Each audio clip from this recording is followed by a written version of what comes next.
C'est des créas toutes simples, en fait, c'est des statiques qu'on a générées par IA. On a fait un texte en mode storytelling, elle raconte son histoire, quoi. Genre vraiment, ça m'a pris 2 minutes à créer. Et le format fonctionne, donc... Ça, c'est une tendance, que là, les gens, si vous voulez surfer, c'est le moment. Sur une page produit ou sur une pub, les gens, ils ont pas leur vie à te consacrer. Il faut pas penser comme nous, on pense, il faut vraiment revenir au fait de penser comme ton audience pense. Ça veut juste dire faire des trucs un peu plus cons. Quand tu vois les commentaires Facebook, tu vois qui sont les Français. Une masse de Français qui comprennent pas grand-chose, qui ont des langages simples. Tous les concurrents qui printaient le plus, on a mis leur top ads, inclut toute notre brand, copier-coller. J'ai demandé au départ 10 créas, j'ai peaufiné un peu les créas, ensuite il m'a fait les 10 bien, je lui ai dit ok fais-moi un 100, et j'ai eu les 100 créas en 5 minutes. Genre, je prends un ordinateur, ok, je vais installer, je fais des scripts, etc. Je lui dis apprends juste. Ouais, moi je dis bon maintenant, t'es moi. En fait c'est ça, il pourrait devenir un expert copywriting. Tu lui donnes vraiment les process, il va se nourrir de ça, puis il va le tester, le mettre en place. Mais c'est un truc de fou, c'est incroyable. Vraiment. C'est vraiment le début des agents autonomes général en fait, parce qu'il va pouvoir s'occuper de tout. Nous on est pile la bonne génération. On a connu le début de l'IA, mais on a connu aussi avant. On sait comment utiliser l'IA, mais on sait qu'est-ce qui doit sortir et quoi lui donner comme instruction. Nouveau podcast Master, aujourd'hui épisode assez spécial. On s'était arrêté assez brusquement le dernier épisode, donc si vous ne l'avez pas vu, c'était avec Arthur Rivière. Et aujourd'hui, on l'a réinvité pour faire la suite. Ok, c'était tellement intéressant qu'on était obligé de prolonger, obligé de refaire un épisode. On a invité aussi aujourd'hui Luca Experia. En gros, aujourd'hui, on va parler beaucoup d'IA. L'IA, ça devient incroyable. Indispensable. Et du coup, on a invité Luca pour nous aiguiller, pour vraiment que vous ayez des propos précis, pour que vous puissiez savoir quoi implémenter cette année avec l'IA. Donc, ça va être assez intense. On va parler de beaucoup de choses. Welcome, les gars. Merci beaucoup. Merci pour la 3e invitation. Ça fait plaisir. Ouais, les gens apprécient beaucoup l'IA. Si vous voulez plus de contenu IA, dites-le nous et on fera venir d'autres experts où on parlera plus en profondeur de l'IA. Arthur, là, t'es parti au Maroc dernièrement, donc entre les deux vidéos. Ouais. Est-ce que tu peux nous dire qu'est-ce que vous avez fait pour partager de la valeur justement à tous ceux qui nous regardent ? Évidemment. Donc du coup, en fait, la dernière fois qu'on s'était vu, je prévoyais de partir du coup avec mes équipes pour pouvoir justement lancer des marques, parce que comme je l'expliquais du coup dans le dernier épisode, du coup, on a fermé notre agence et donc on a coupé toutes nos sources de revenus du jour au lendemain, ce qui est du coup un changement assez radical et assez instantané en fait.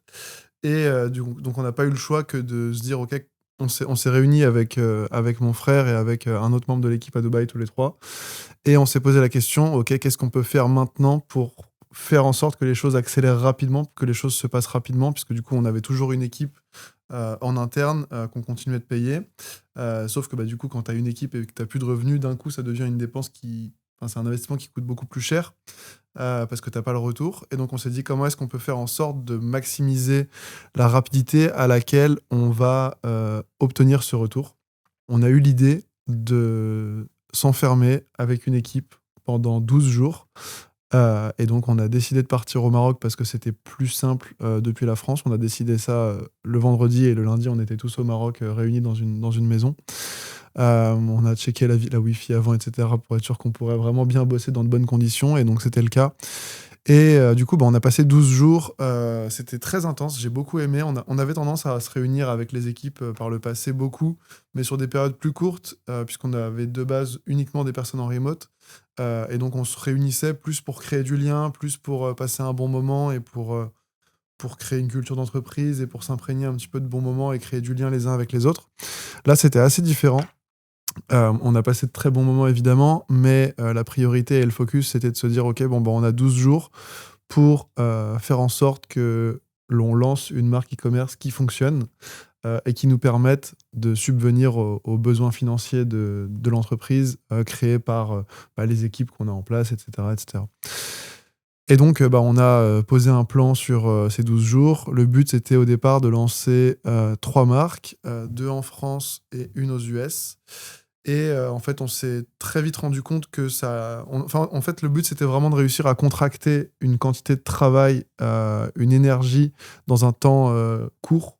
Et donc, c'était aussi le but de se réunir en physique, puisque ça permet vraiment de créer une dynamique, de s'énergiser, de s'entraider très rapidement, de se répondre très rapidement, là où parfois en remote on a quand même cette limite où tu envoies le message, l'autre il faut qu'il lise ton message, qu'il en prenne connaissance, qu'il te réponde. T'as des boucles en fait qui prennent pas mal de temps, et je me rendais pas forcément compte à quel point être en physique c'était encore plus puissant. On s'est réunis, on a lancé 2 marques, du coup on a lancé une aux US, une en France.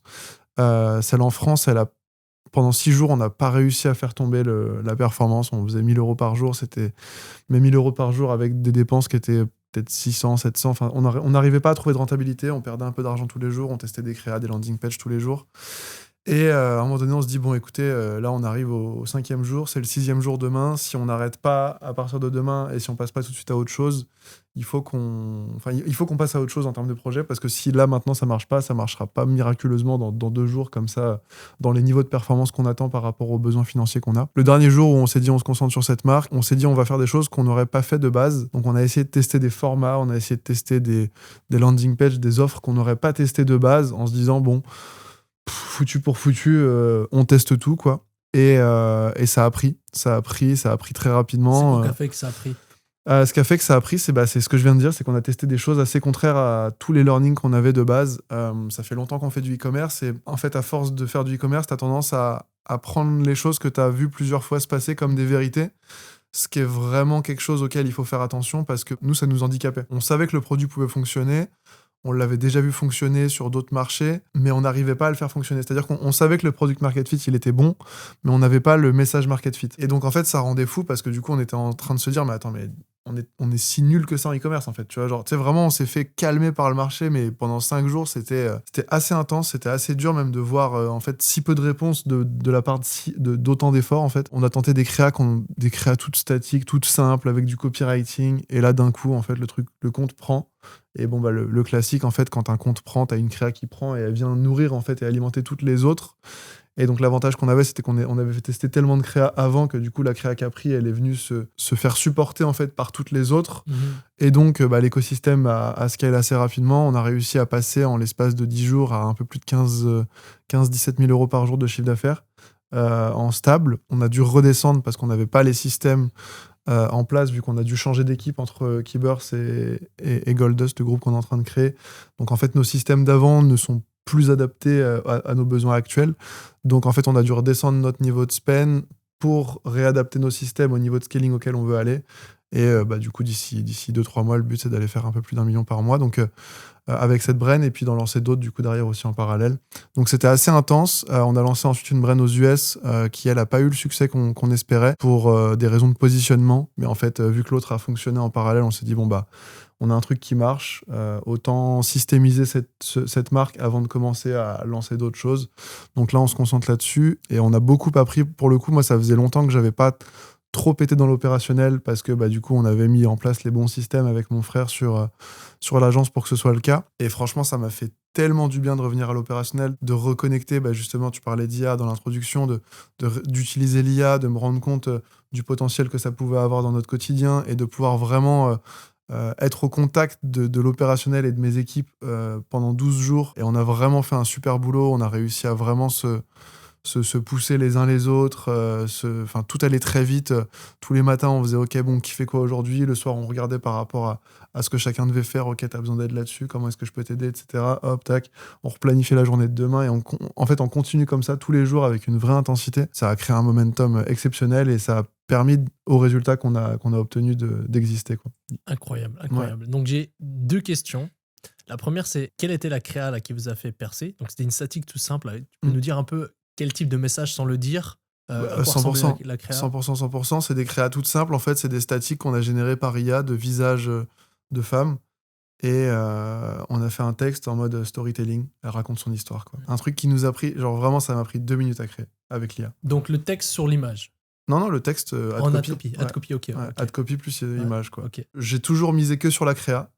J'ai jamais misé sur l'ad copy. Je me suis dit, bah tiens, on va faire l'inverse. Ouais. On va miser sur l'ad copy, et on va faire une créa qui n'a aucune plus-value comme je l'imaginais moi de base dans ma conception de la créa. Donc assez contre-intuitif, et le format fonctionne, donc exceptionnel. On en a parlé dans les podcasts précédents. Ouais. On leur a dit que ça, c'est une tendance, que là, les gens, si vous voulez surfer, ben, c'est le moment, parce que bientôt tout le monde va le faire, du coup ça va être très compétitif. Puis ça se fait facilement et rapidement. Donc on va dire que c'est un truc où au plus vite tu le fais, au plus vite tu peux voir si t'es bon là-dedans et si le format convient à ton audience ou pas, quoi.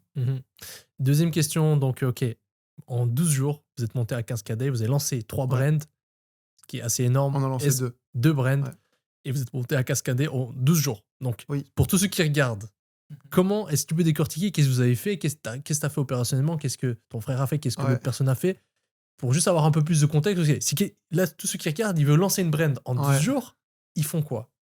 Moi, j'aimerais juste, avant qu'il réponde, notifier le fait que en fait, vous êtes allé à un endroit, donc vous avez changé d'environnement, Oui. et forcément, vous avez eu des nouvelles idées.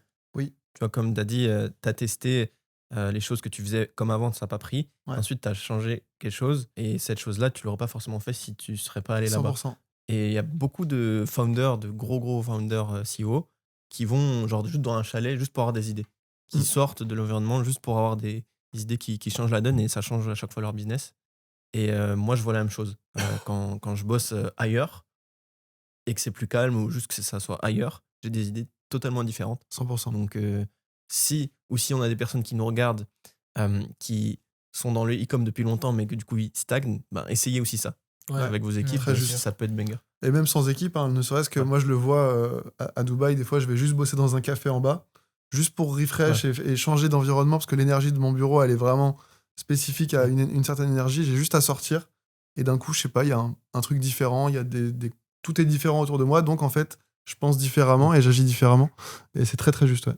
Il faudrait, moi, je fais toujours un moment par semaine, c'est que je vois des nouveaux endroits. En l'occurrence, c'est le dimanche. Et d'avoir des nouveaux endroits, tu as des nouvelles pensées. Et Complètement. je pense que c'est indispensable. Sinon, tu restes toujours dans la même routine et tu vois pas ce que tu devrais voir. Ouais, lire des nouveaux livres, regarder des nouveaux podcasts, enfin, juste de faire quelque chose de nouveau. Non, peut-être Et pas regarder de nouveaux podcasts. Le même. Le nouveau podcast de Master. Oui, bien sûr. Regardez Regardez anciens regardez tout podcasts. ce que vous pouvez. Honnêtement, tout est bon à prendre. Ouais. On n'est pas là à vous dire regardez que Master. C'est juste que ceux qui regardent Master, pour moi, je sais que c'est la valeur sûre, mais il y a plein d'autres bons podcasts francophones, je sais pas, niveau e-com. Mais niveau culture, il y a d'autres podcasts très bons, il y a des bonnes informations partout. Après, le but, c'est quand même rester focus. Je dirais, si vous êtes dans l'e-com, restez dans l'e-com, pas trop se divertir avant de percer, en tout cas. Ouais, pas avoir le syndrome de l'objet brillant. Ouais. C'est Moi, juste. tout mon contenu que je consomme, ça m'aide maintenant. Et après, si c'est en plus, c'est du loisir. Donc ouais, revenons maintenant, comment vous avez fait? Ça va être dur de compresser 12 jours en quelques minutes, mais globalement, on a déjà l'habitude de lancer beaucoup de créa, puisqu'on l'a fait avec Keybers par le passé pour toutes les marques qu'on a accompagnées. Donc on va dire qu'on était déjà assez à l'aise avec ça. Maintenant, là, on avait un challenge qui était très différent, c'est que on n'avait pas de créateurs UGC avec nous ou de créatrices UGC, on était juste une bande de 5 mecs enfermés dans une villa au Maroc. Donc on n'a pas les mêmes ressources ni la même temporalité de création possible. Il y avait certains formats qui étaient plus difficiles que d'autres. Tous les formats UGC, on n'avait pas la possibilité de le faire en 12 jours de façon aussi improvisée que ça. Donc déjà, ça nous a beaucoup conditionné à se dire, ok, bon, bah, par rapport aux ressources qu'on a, qu'est-ce qu'on peut faire? Donc on a regardé ce qu'on pouvait faire. On pouvait faire des statiques, on pouvait faire des vidéos IA, on pouvait faire, globalement, c'est pas loin de tout, quoi. C'était soit des statiques, soit des vidéos IA. Ah si, et on pouvait faire des choses nous-mêmes. Donc on prend notre téléphone et on fait des trucs avec notre téléphone. Donc on avait ces trois possibilités-là. Donc on s'est posé, on s'est dit, ok, bon, bah, première étape de ce meet-up, c'était de se dire, ok, qu'est-ce qu'on veut faire cette semaine? Ok, bon, bah, on veut lancer cette marque-là, on veut lancer cette marque-là, on veut lancer cette marque-là. Ok, par rapport à cette marque-là, quels sont les objectifs qu'on veut avoir atteints d'ici la fin des 12 jours? Donc, on a fait un rétro-engineering de ce qu'on voudrait mettre en place sur telle et telle marque. Et ensuite, du coup, par rapport à tous ces objectifs qu'on a fixés par marque, on s'est dit, ok, bon, quelle temporalité on se donne? Est-ce qu'on commence par cette marque ou cette marque? Ensuite, du coup, on a priorisé du coup chacune des marques. Et ensuite, dans chacune des marques, on s'est dit, d'accord, bon, il faut faire, par exemple, 100 créa, il faut faire 3 landing pages, il faut faire 3 offres, un advertorial, un listicle, etc., etc. On a vraiment listé tout ce qu'on voulait faire par marque pour vraiment tester les hypothèses qu'on avait à tester. Et du coup, par marque, c'était quoi? Combien de landing pages, combien d'offres, combien de listings advertorial, combien de créatifs, juste pour que les gens se projettent?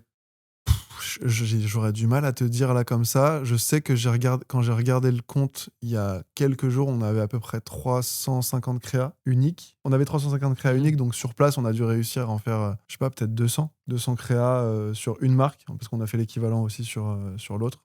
Donc on a réussi à faire à peu près 400 créas, 400-500 créas, je pense, en 12 jours. Donc ça comprend script, design et lancement avec ad copy, headline, etc. Enfin, toute la structure, plus adaptation de la landing page aussi en fonction. Donc ça faisait ça fois le nombre de landing pages qu'on voulait tester en fonction de si on avait des créatifs qui étaient pensés pour la landing page ou pas, spécifiquement. En termes de volume par marque, on a dû faire peut-être 4 pages produits différentes, avec des angles différents, avec des photos produits différentes. Sur ces 4 pages produits, on a toujours mis en concurrence 2 offres. Bien sûr, il y avait la façon de présenter l'offre, mais il y avait aussi qu'est-ce que tu gagnes dans l'offre si tu achètes plus, etc. pour essayer de monter le panier moyen. Donc toute la stratégie de bundle qu'on a mise en place. Je crois que c'est tout. Je sais pas trop ce qu'on avait d'autre. C'est quoi qui a mieux marché dans l'offre? Bundle à combien? À 2, 3 packs? Bundle 1, 2 plus 1, 3 plus 2. Première offre, c'est une unité. La deuxième, c'est 2 plus 3. La troisième, 2 plus 1. La troisième, c'est 3 plus 2. Donc ça fait peut-être 30, 60, 90, quelque chose comme ça à peu près. Et avec ça, du coup, tu débloques des cadeaux. Ok. Donc des freebies qui te permettent d'amplifier le résultat que tu cherches à obtenir avec les produits, quoi. Et l'objectif de cette brand, c'est de faire beaucoup de cash flow pour les brands que tu vas lancer. Ou alors c'est aussi celle-là que tu vas scaler fort. On va faire les deux en fait. On va faire et du cash flow et la scaler en fait. Au début, c'était uniquement de faire du cash flow. Et en fait, on sent le potentiel long terme de la marque, donc on va plutôt la tourner vers quelque chose de long terme. Et là, le focus US aussi, t'as dit? T'en as une? Alors US, on en a lancé une, mais on s'est pris du coup un mur. Souci de positionnement, c'est ce que j'ai ressenti en fait. On a voulu faire un truc assez différent et en fait peut-être trop différent, je pense.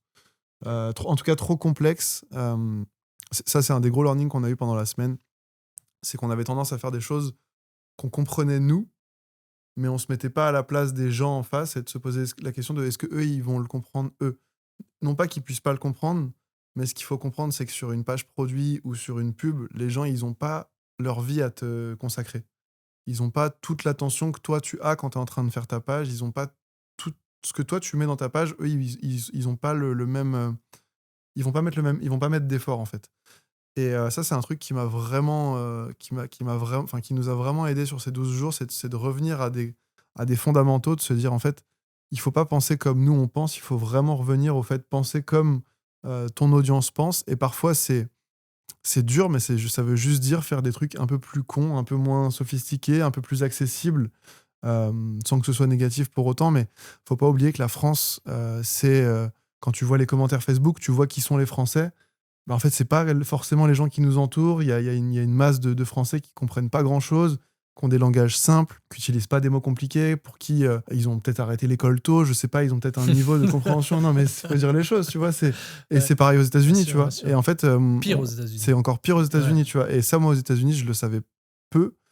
Et du coup, on est venu avec un truc très presque trop sophistiqué, tu vois. Et bah en fait ça a pas pris quoi. On a fait une vente le premier jour, on était en mode putain ça y est on a trouvé un truc. Puis jour 2, jour 3, tu fais bon bah ils sont plus là quoi. Ils sont partis. C'est le gars qui avait fait des études. C'est ça, le seul américain diplômé. Non mais du coup ça c'est un très bon learning qu'on a eu et je sais qu'on avait souvent tendance à complexifier les choses ou même des fois à faire des landing pages trop chargées, tu vois, j'étais juste avant qu'on arrive au podcast là, j'étais au téléphone avec mon frère tout à l'heure, on était en train de travailler encore 3 autres landing pages.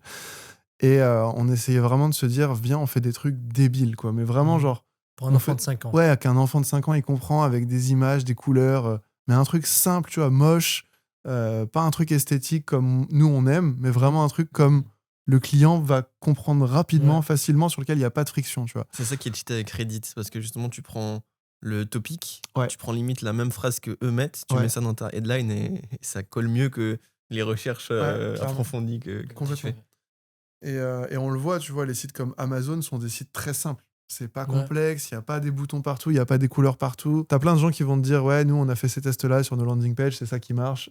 Et tu vas voir 4 mecs te dire la même chose et tu vas te dire, ah, ok, donc c'est une vérité. Mais c'est pas vrai pour tout le monde, en fait. Et les bons stratégistes conversion vont te le dire. C'est pas parce qu'ils ont fait 30 fois le même test sur 30 marques et qu'il a marché peut-être 25 fois qu'il part du principe que ça marche tout le temps, tu vois, parce que ça peut ne pas marcher, et pour autant, même si c'est une best practice, même ce qu'on dit dans les podcasts aujourd'hui, tu vois, genre même là, ce que je dis, même ça, faut pas l'écouter, en fait. C'est-à-dire qu'il y a vraiment... faut juste se mettre à la place de son client et se rappeler vraiment qui il est, et parfois, genre, c'est même de se poser, de se dire, en fait, qu'est-ce qu'il regarde sur Internet, c'est quoi le niveau de complexité de son quotidien, c'est quoi le... Même en termes de vocabulaire, on a un vocabulaire qui est extrêmement riche en français, faut utiliser des mots simples, faut vraiment rester sur...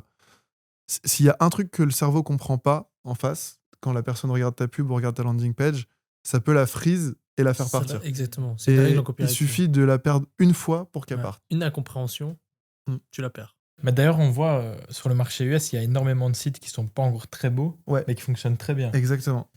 Et quand ça, on veut c'est les dupliquer ou faire quelque chose de plus beau ou quoi que Ouais. ce soit, ça fonctionne pas toujours. 100%. Ça, mais ça marche pour les sites e-commerce. Mais là où on le voit aussi beaucoup, je trouve, c'est en direct response, en affiliate marketing, quand tu vois à quel point c'est moche ce qu'ils font. Et nous, je sais qu'à l'époque, on avait accompagné, alors quand on était sur Keyburst, on avait accompagné une fois un infopreneur qui vendait des méditations d'abondance, des choses comme ça. Et il avait un tunnel qui était vraiment dégueulasse, tu vois. Et nous, on s'est dit quoi? On s'est dit, putain, trop facile, quoi. On va prendre son truc, on va l'améliorer. Le bouton, carrément, le bouton, il était sur 2 lignes parce qu'il avait oublié de remettre la bonne taille. Tu sais, ça faisait un espèce de double bouton dégueulasse. On a mis le bouton bien. Je te jure, on a perdu en conversion. Et tu te dis, mais attends, mais comment c'est possible, tu vois? Et c'est vraiment fou, mais des fois, l'un des meilleurs tests à faire, c'est de faire un truc comme toi, tu penses que ça peut marcher, et de faire aussi totalement l'opposé en version B, parce que, en fait, t'es à l'abri de rien, quoi. Tant en pub qu'en landing page, qu'en offre. Tu vois, des fois, on dit, ouais, faut mettre des bundles, faut mettre des freebies. Ok, teste 100 aussi, quoi. Teste 100 aussi. Enfin, c'est une grosse erreur que beaucoup de personnes font, c'est qu'ils testent pas de simplifier ou de cleaner. Oui. Ils testent de rajouter, d'ajouter, Oui. mais ils testent pas de juste aérer ou supprimer. Ça, c'est des trucs que nous, on fait, c'est on teste régulièrement, ok, mais si on enlève ça, ou si ça, on le décale Ouais. en dessous du bouton Add to Cart pour avoir quelque chose de plus espacé. Et c'est pas pour rien que les marques comme Apple ou les marques de luxe, en fait, dans leur marketing, il y a très peu, c'est très aéré, c'est très simple. Parce qu'en fait, quand tu mets de la distance en psychologie, ça te permet de lire et de poser la chose. Ouais. Ouais. C'est pour ça qu'Apple, tout est clean, tu vois, il y a de l'espace. Tu regardes le site, il y a de l'espace, c'est du minimalisme. Et ça, on oublie. Et moi, je suis le premier, moi, je faisais les mêmes erreurs que toi. Moi, je chargeais. Ah, mais on va mettre ce principe psychologique. Ouais. Ah, celui-là. Ah, on mixe tout. Au final, oui, ça marche sur le papier. Mais au final, après, tu as un truc trop complexe et ça marche pas. 100%. Donc, du coup, en 12 jours, vous avez monté des sites, vous avez fait des créas. Et qu'est-ce que vous avez utilisé de manière IA pour le faire? Parce que maintenant, on peut faire des dingueries. Il y a Manus, Ouais. il y a Nouveau Claude. C'est juste une dinguerie ce qu'on peut faire. Qu'est-ce que vous avez utilisé de manière concrète? Déjà, j'avais envoyé un message à Lucas. Je lui ai demandé, je lui ai appelé, s'il te plaît, Lucas, aide-nous, parce que là, on n'a pas de créateur UGC. Je sais pas comment on va s'en sortir sur la semaine. Donc, il nous a conseillé plusieurs outils. On a utilisé Xfield pour la génération d'images et de vidéos. On a utilisé... moi, j'ai beaucoup utilisé Claude à titre personnel, que ce soit sur le copywriting, j'ai vraiment adoré Claude. Ça m'a beaucoup aidé. Sur la partie vidéo, je sais plus exactement parce que c'est pas moi qui les ai utilisés directement. Mais sinon, globalement, c'est ça, Claude, GPT et Xfield. Ouais, Pour toute la génération créative, en fait. ouais, Xfield. exactement. D'ailleurs, tu m'as envoyé le message et peut-être 2 semaines, 1 semaine et demie, 2 semaines après, là, du coup, ça fait quelques jours, il y a Manus qui est sorti et pour Ouais. tout ce qui est statique, etc., c'est vraiment exceptionnel parce que ça va te permettre de générer énormément de statique hyper rapidement avec un simple prompt en lui insérant toutes les données de ta marque, les visuels de ton produit et tout, et il va pouvoir générer plein de statique. Du Exceptionnel, coup, ça. explique-nous. Ouais. Explique-nous un peu plus la Manus et qu'est-ce qu'on peut faire. Manus, on peut faire énormément de choses. Ça permet, entre guillemets, d'automatiser certaines choses parce que c'est pas comme Xfield où il va falloir mettre prompt par prompt pour générer les images.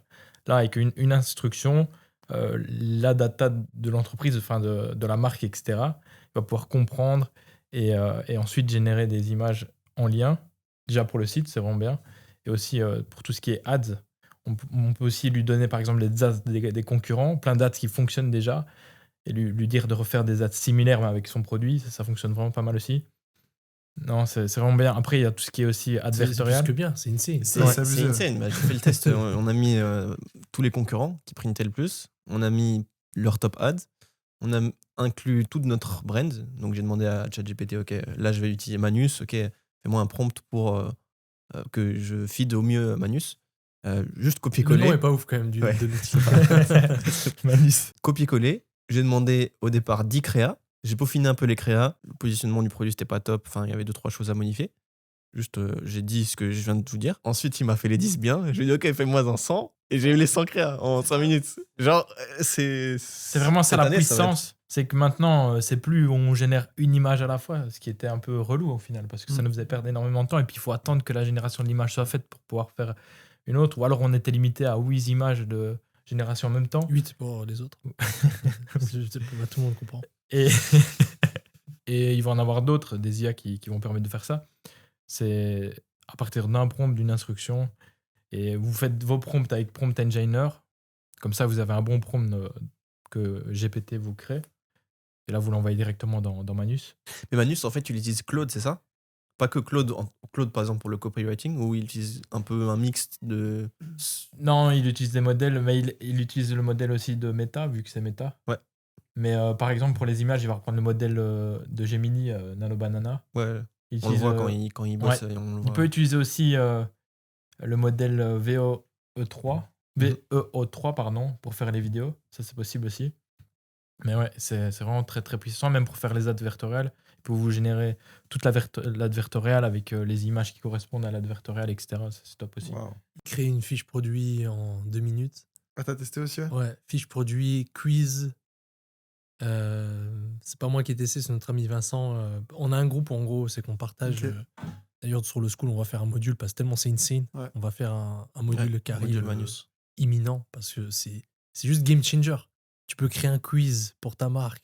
Tu peux créer une app pour ta marque Ouais, en c'est 5 ça. minutes. En fait, c'est un peu le. En 2025, on était à un stade où on pouvait générer nous-mêmes.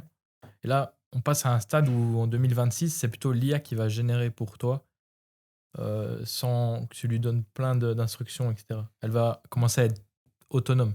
Et c'est pour ça que là, d'ailleurs, il y a la sortie de Clawbot, qui est une IA, on va dire, un peu autonome, qui va se connecter à votre PC.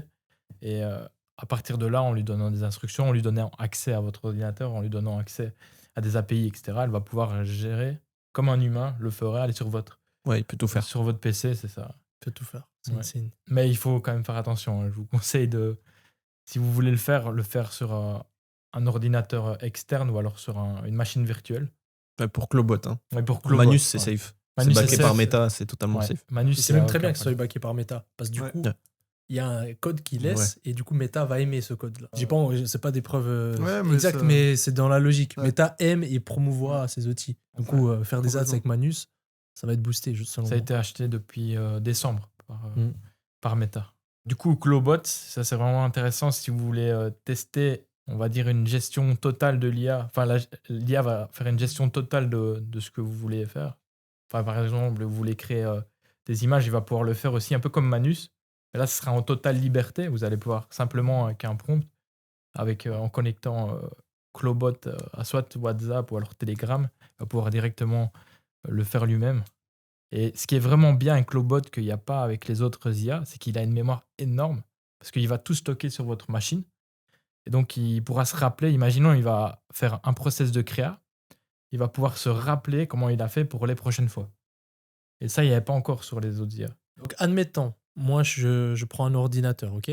Je vais installer Clawbot. Je l'installe, je travaille, c'est-à-dire, je fais le creative strategy, je fais des scripts, etc. Je lui dis, apprends juste. Ouais, Moi, je dis, bon, c'est ça. maintenant, t'es moi. Il Fais-moi pourrait, exactement comme moi, mais tu travailles 24 heures sur 24. en fait, c'est ça, il pourrait devenir un expert copywriting. Tu lui donnes vraiment les process, tu lui expliques comment tu fais, etc. Lui, il va se nourrir de ça, puis il va le tester, le mettre en place. Puis ensuite, toi, tu vas voir en direct qu'il le fait. Il va te poser des questions sur certaines choses qu'il ne sait pas. Il y a certains termes qu'il ne pourra peut-être pas connaître, que tu vas peut-être lui enseigner. Et à partir de là, il va s'améliorer. De jour en jour, il sera meilleur. Et au final, il apprend lui-même et il enregistre tout. C'est magnifique. Mais je sais pas, c'est encore plus insane que Manus. Ouais. Ouais, Ouais, c'est plus insane, mais c'est long à mettre c'est- en place. c'est- là. C'est moins accessible. C'est moins accessible, C'est moins et accessible. c'est beaucoup plus dangereux parce que comme il a accès à tout, il a accès à vos mots de passe, il a accès Ouais, il faut vraiment à un vos clés PC à API, part, etc. un Apple ID à part. Après le etc. podcast, on va acheter 2 PC, Bah, on a un Mac Un Mini Mac juste Mini, pour ouais. ça, on a acheté un. 2 Mac Mini, et c'est un nouvel employé. C'est- On c'est ça. le fait commencer lundi, ok? Il est expert Ouais. dans un domaine et on va faire Ouais, un non, truc. mais c'est sûr, c'est sûr. Non, mais c'est un truc de fou. Non, c'est incroyable. Vraiment. Mais ça, c'est vraiment le début des agents autonomes général, en fait, parce qu'il va pouvoir s'occuper de tout, finalement. Et c'est exceptionnel, parce que ça veut dire qu'en 2026, il va y avoir des trucs incroyables qui vont arriver. C'est pour ça que l'IA, c'est On commence vraiment à rentrer dans l'exponentialité du truc avec des Ouais. outils comme Ouais. Cloudbot. J'avais vu qu'ils avaient accès par contre aussi à tes cartes bancaires et à tes wallets crypto. Donc Ouais, faut faire ça, vraiment c'est attention. faire très pour attention. ça qu'il faut mettre sur Faut un mettre une- ordinateur ouais, séparé. mais par contre, tu peux lui filer une carte bancaire où tu as un compte dédié Ouais. à Cloudbot et tu peux lui C'est dire ça. vas-y, réserve-moi mon voyage sur Airbnb. Là où de base, tu avais des trucs qui allaient te sourcer un peu ton Airbnb bien, etc. Lui, il peut aller jusqu'à il paye en fait. Ouais, en fait, Il paye à ta place. c'est comme si c'était une assistante. Ouais, c'est ça. Un assistant ou une assistante qui fait tout pour toi. Ouais. Et il peut tout sourcer, et même pour les recherches de concurrents. Il a accès à Internet, il pourrait faire des recherches de concurrents très Toute la longues. journée. Plus, mais pour moi, c'est un associé même. Ouais. Enfin, Ouais, pas c'est ça, un forcément notre associé. assistant. Lundi, on en On prend des bureaux, on prend 10 Mac Mini, Ouais, exactement. on fait ça. une usine. Là, on a quelques jours de avoir un Mac Mini. Et moi, sans créa UGC en 4K à la perfection, ce sera. Bien sûr, Parce que bien là, il y a sûr. Kling, nouveau Kling qui C'est est ça. sorti, c'est ça? Là, il y a Kling 2.6 qui est sorti il y a 3 jours, je pense. Et très, très puissant parce que maintenant, il va pouvoir respecter beaucoup mieux le produit parce qu'on peut avoir un petit arrobase qui va permettre de lui insérer directement les images de votre produit, plusieurs images. Imaginons même un persona. Imaginons, on veut que tu sois dans la vidéo parfaitement. On va envoyer des photos de toi, mais à 360 degrés. Comme ça, l'IA, elle va comprendre comment t'es parfaitement à 360 degrés. Elle va pouvoir te mettre dans la vidéo, mais de façon parfaite, quoi. Vous pouvez également aller sur et choisir votre élément. J'ai donc Predator qui marche lentement. Derrière lui, un homme est sur scène en train de faire du stand-up et il dit « Il est derrière moi, n'est-ce pas ?» Voyons voir ce que ça donne. Il est derrière moi, n'est-ce pas? On mettra à l'écran des exemples de Kling. Ouais, on mettra. On Donc, vous pour ceux partagera qui- beaucoup dans les suivants podcasts Ouais, l'IA ouais. aussi parce que c'est indispensable. Maintenant, c'est juste fermer les yeux que l'e-commerce n'a plus besoin d'IA. Enfin, c'est superficiel l'IA. C'est genre, vous voyez à quel point c'est indispensable. Non, c'est sûr, c'est sûr. Et puis, ce qui est vraiment bien avec Kling, là, c'est qu'il vient un peu pousser Sora 2 et VO3. Parce que déjà, il coûte moins cher et il devient presque meilleur que Sora 2. Donc, ça va pousser les autres à faire mieux.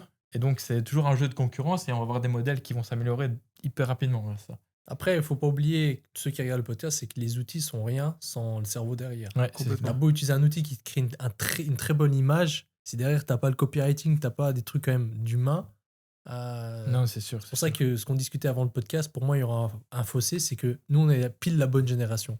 Parce qu'on a connu le début de l'IA, mais on a connu aussi avant. C'est-à-dire Mhm. qu'on sait comment utiliser l'IA, Ouais, on a. mais on sait qu'est-ce qui doit sortir et quoi lui donner comme instruction. Parce que ceux qui vont arriver après, notre génération d'après, eux, ils vont savoir utiliser l'IA, mais ils n'auront pas cette même connaissance hybride des deux Rien que choses. pour faire une page produit, hein, on devait réfléchir et tout. Ouais. Ouais. Fort. Après, peut-être forcément. que eux, ils comprennent. Enfin, ce qui est dur à mesurer, c'est peut-être que eux, leur maîtrise de l'IA, vu ils seront que IA dans leur vie, compensera le manque de connaissances Ouais. qu'ils ont. Tu vois, genre, peut-être que s'ils savent bien utiliser l'IA, voire mieux que nous, en fait, les connaissances qu'on a, Ouais, ça sert à rien. ils nous nous paieront, fument, ils nous ouais. paieront pour qu'on fasse à leur place, tu vois. Ouais. D'ailleurs, je sais pas si vous avez vu, il y a une IA qui est sortie là. Enfin, non, c'est pas une IA qui est sortie, c'est. Enfin, si, un peu. Ah oui, j'ai vu. C'est un tool où c'est des agents IA qui recrutent des humains pour faire des tâches dans la vie réelle, Ouais, j'ai vu. qui sont pas capables de faire. Par exemple, connecter des API, etc. L'IA te paye pour faire des trucs. C'est ça. L'IA paye l'humain, elle t'embauche. Elle t'embauche. Ça commence quand même à être dangereux. Hein. Ouais. Vous verrez que c'est là, on va être à un stade, c'est que Mais dans c'est un 2 peu- ans, à la vitesse c'est que ça va, dans 2 ans, je C'est sais un, pas où c'est qu'on sera. c'est un peu comme Internet en 2000. Les sites, ils n'étaient pas du tout sécurisés. On pouvait se faire hacker hyper rapidement, etc. Globot, c'est un peu Internet 2000, sauf que c'est beaucoup plus dangereux. Parce que là, il a accès à tout. Ouais.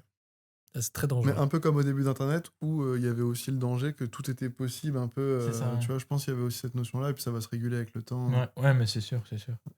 Demain, Puis- ils créeront peut-être des machines qui seront pré-développées, pré-sécurisées. Puis l'IA, en fait, elle s'améliore dans tous les points. Elle s'améliore aussi dans la sécurité. Ça, on Ouais. l'oublie. C'est vrai.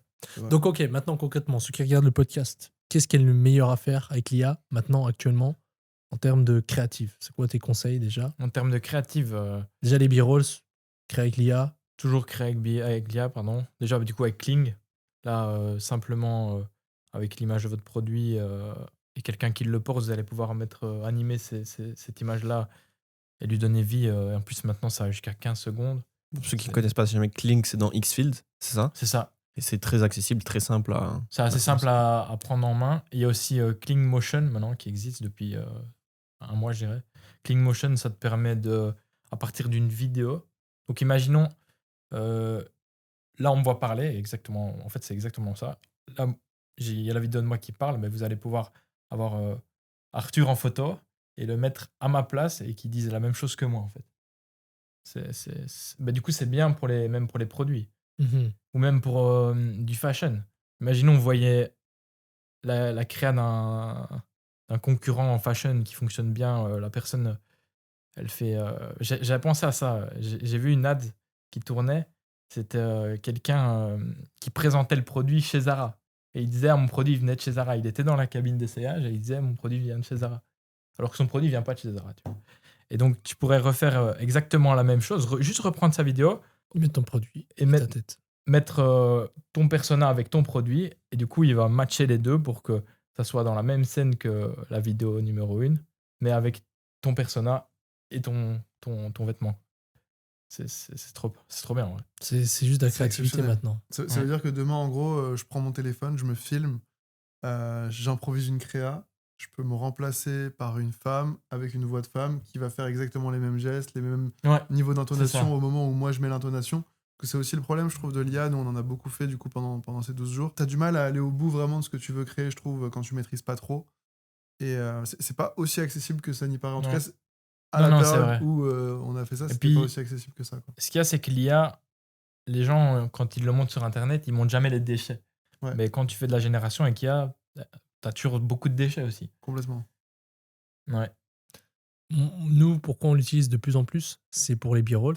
Mm. Tu vois, on faisait des acteurs et tout. Maintenant, en fait, les meilleures scènes d'acteurs, ok, ben fais encore mieux. Mais cette Mm. fois-ci, fais avec ça, ou des trucs que même que l'acteur ne voudrait pas faire, ou n'arrive pas à faire une forte émotion. Ben là, fais une forte émotion, Mm. naturelle. Et c'est banger, c'est Ouais. encore mieux. Et après, c'est juste en termes de créativité. Nous, on a quelqu'un, c'est l'assistant créatif stratégiste, qui est un peu dans le rôle hybride IA, qui nous fait des statiques, qui nous génère des b-rolls, qui nous génère du contenu. Il crée aussi des musiques là pour une brand. Il s'amuse bien. Honnêtement, lui, il a le poste, c'est celui qui s'amuse le plus. Et je lui dis, ok, ben, tu crées chaque semaine, libre à toi, tu nous crées voilà, des nouveaux b-rolls un peu fous. Trop bien. Et c'est vraiment le produit, tu lances plein de notre produits dans une baignoire. T'as un truc, jamais j'aurais pensé, c'est juste en termes de créativité, tu peux faire tout ce que tu veux. Ouais.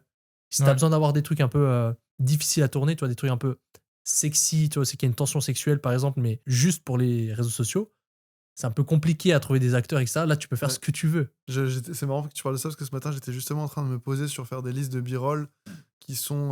En fait, il y a même des choses qui sont pas faisables par l'humain. Ouais. Ou alors, ça nécessiterait des capacités de montage. Je te prends un exemple. T'as un mec, tu veux dire, voilà, j'ai un ventre à bière, mon ventre il est ballonné. Il prend une épingle, boum, il fait exploser son Mhm. ventre. Tu vois, c'est des Mhm. trucs où Ouais. c'est un bon hook et ça paraît. Tu y penserais même pas si l'IA n'existait pas en fait. Parce que Mhm. tu te dirais, ah, j'ai une idée, mais en fait, tu serais bloqué à l'état d'idée.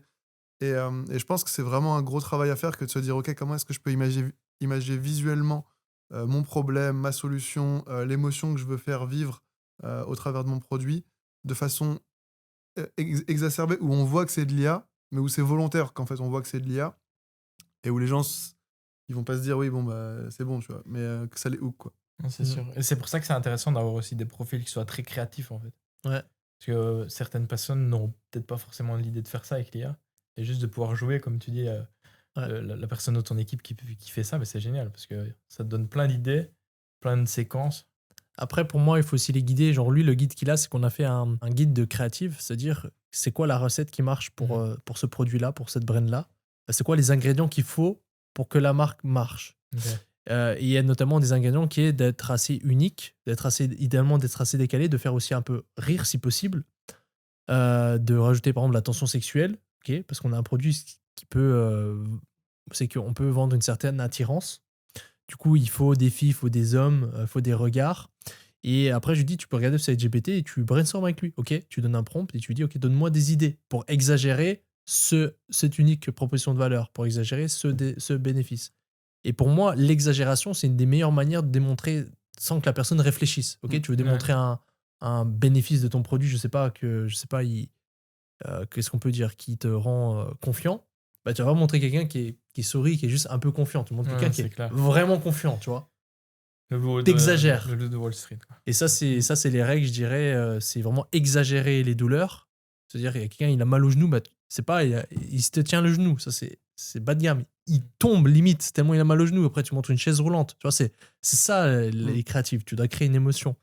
Et avec l'IA, maintenant, tu peux faire des trucs, tu peux faire des dingueries. Non, et d'ailleurs, en parlant de séquences qui pourraient enfin d'images plutôt, qui pourraient être peut-être refusées. Il y a un nouveau outil chinois qui est sorti là pour les images. Les images un peu, imaginons vous avez des personnes en sous-vêtements ou quoi que ce soit. C'est, si je me rappelle du nom, parce que c'est sorti il y a vraiment pas longtemps, ça s'appelle Z-Image, je pense. C'est chinois. Et c'est très bonne qualité. Vous allez pouvoir générer des images aussi un peu plus. Olé, olé. Olé, olé. Mais ce que tu disais, Mathéo, c'est intéressant parce que c'est une réflexion que je me suis fait récemment aussi beaucoup sur la partie créa. C'est que souvent, nous, on part du script et on adapte la vidéo au script. Et en fait, il y a plusieurs composantes à une créa. Tu vas avoir l'audio, tu vas avoir du coup le texte qui est lu et tu vas avoir l'image et après la façon dont c'est monté. Et un des points, je trouve, qui est clé aujourd'hui en publicité, c'est de se rappeler qu'en fait, l'impression que tu payes, peut-être que tu la payes à quelqu'un qui a pas ses écouteurs, qui a pas le son, même si aujourd'hui c'est beaucoup plus le cas, il faut quand même penser tout ta créa pour tout le monde en fait. Et ce qui est intéressant en fait, c'est de se dire, ok, comment est-ce que je peux penser mon texte pour qu'il se suffise à lui-même, pour que la personne achète. Quand je dis le texte, ça va être l'audio par exemple, si tu as un audio dans ta créa ou un voice-over ou autre. Et comment est-ce que je peux aussi penser la vidéo pour qu'en fait elle soit comprise sans même avoir besoin du texte. C'est-à-dire que si la personne elle avait ni le texte ni les sous-titres, comment est-ce que je pourrais faire en sorte que ma vidéo elle raconte la même histoire que celle que j'essaie de raconter dans mon texte. Et ça paraît pas, mais c'est vraiment hyper important de pouvoir... Qu'en fait, la personne, elle n'ait pas d'effort à faire, encore une fois, de compréhension, que inconsciemment, si elle écoute pas le texte, ou elle est concentrée ou pas concentrée, elle voit la vidéo ou pas trop. Dans tous les cas, son niveau de conviction pour ton produit, ou en tout cas sa curiosité, elle est prise, quoi. Mais les gens se rendent pas compte. Mais là, Non. tu as donné le meilleur conseil au Mais niveau vraiment. des créatives. Vraiment, Et ça, c'est des fondamentaux. Mm. Et ça, c'est encore quelque chose qu'on a revu avec les équipes. C'est qu'en fait, mes vidéo éditeurs, ils ont un peu perdu, j'ai l'impression, cette magie. C'est quelque chose que j'ai aussi partagé sur Twitter. C'est, pour moi, un bon vidéo éditeur, il remplit pas juste un script. C'est-à-dire, il n'a pas un script qui remplit juste la vidéo. Et il doit, en fonction de chaque mot, chaque séquence, il doit soit prouver, soit créer une émotion. Mais on doit comprendre, si on enlève le texte, on enlève la voice-over, on doit comprendre les mêmes émotions, ça doit raconter la même chose. Le meilleur exercice pour ça, c'est de faire des vidéos virales avec juste une musique et de faire des vidéos qui marchent juste avec des footage. Et ça, c'est ce qu'on faisait avant, c'est les meilleures vidéos qu'on avait eues en 2023.